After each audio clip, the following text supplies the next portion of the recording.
आज से 90 वर्ष पहले यानी 28 मई सन 1930 को इस देश का एक महान सपूत व महान योद्धा भगवती चरण वोहरा बहुत ही दर्दनाक अवस्था में शहीद हुआ था।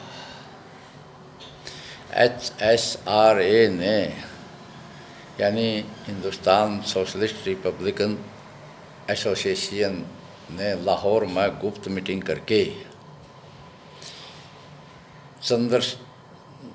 भगत सिंह और बटुकेश्वर दत्त को जेल से छुड़ाने की योजना पर विचार किया था। उस समय भगत सिंह और बटुकेश्वर दत्त लाहौर की सेंट्रल जेल में बंद थे तथा उनके 18-20 नौजवान साथी लाहौर की ही बोस्टल जेल में बंद थे। रविवार के दिन उन दोनों को सेंट्रल जेल से बोस्टल जेल में दूसरे साथियों से मिलाने के लिए लाया जाता था।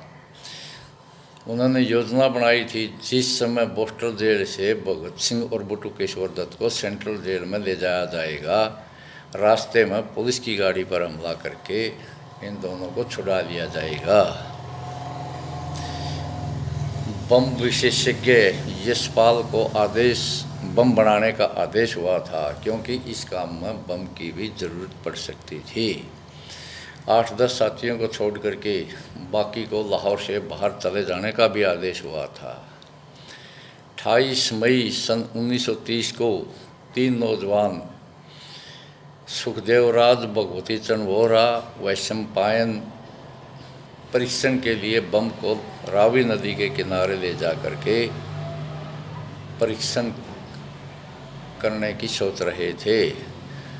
उन्होंने रावी नदी के किनारे गहरे जंगलों में जा करके गहरा गड्ढा देखा, उसमें बम फेंक करके परीक्षण करना चाह रहे थे, लेकिन सुखदेवराज ने देखा कि बम की पिन ढीली है, तो सुखदेवराज के हाथ से वैशंपायन ने बम लेकर फेंकने की सोची। तभी उसी के हाथों से भगवती चरण वोहरा ने बम लेकर कहा कि तुम पीछे हटो, मैं देखता हूँ। बम फेंकने से पहले ही वोहरा के हाथ में बम फट गया और बहुत ज़ोर का धमाका भी हुआ और बहुत ज़्यादा धुआं भी छा गया।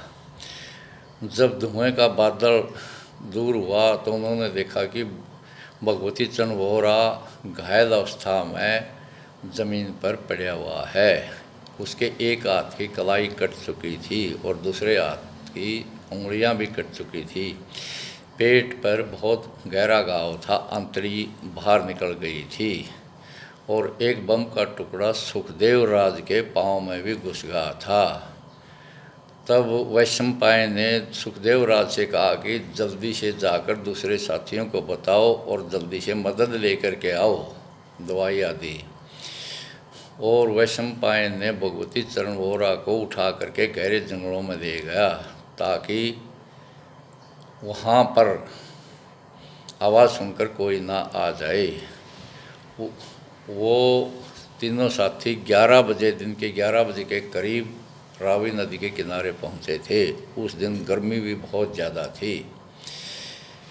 वैशंपायन ने अपनी आधी पैंट को छोड़ करके शरीर के सारे कपड़े फाड़ करके उसके घाव के चारों ओर लपेट रहे थे और खून तब भी नहीं रुक रहा था। प्यास लगने से रावी नदी में हैट में पानी ला करके एक एक बूंद उनके मुंह में डाल भी रहे थे। और जब वैशंपायन ने बताया कि जब उन्होंने कहा कि ये तुमने क्या किया है, भगवती चरण वोहरा के चेहरे पर तब भी मुस्कान थी और उन्होंने कहा अच्छा ही हुआ है, अगर आपको कुछ हो जाता तो मैं आज़ाद भाई को मुंह कैसे दिखाता। तो वैशंपायन मदद का इंतज़ार करते रहे, लेकिन पुलिस से बचकर वहाँ पर मदद आना बहुत ही मुश्किल काम था। और सूर्यास्त के समय में इस देश के महान सपूत ने अपने प्राण त्याग दिए। और वैशंपायन ने बताया है कि उनकी दो ही अंतिम इच्छा थी। एक तो उन्होंने कहा था कि मेरे जाने के बाद बटुकेश्वर दत्त और भगत सिंह को छुड़ाने के काम में ढिलाई नहीं होनी चाहिए, तभी मेरी आत्मा को शांति मिलेगी। दूसरा उन्होंने कहा था कि तुम्हारी भाभी दुर्गावती का साथ मत छोड़ना।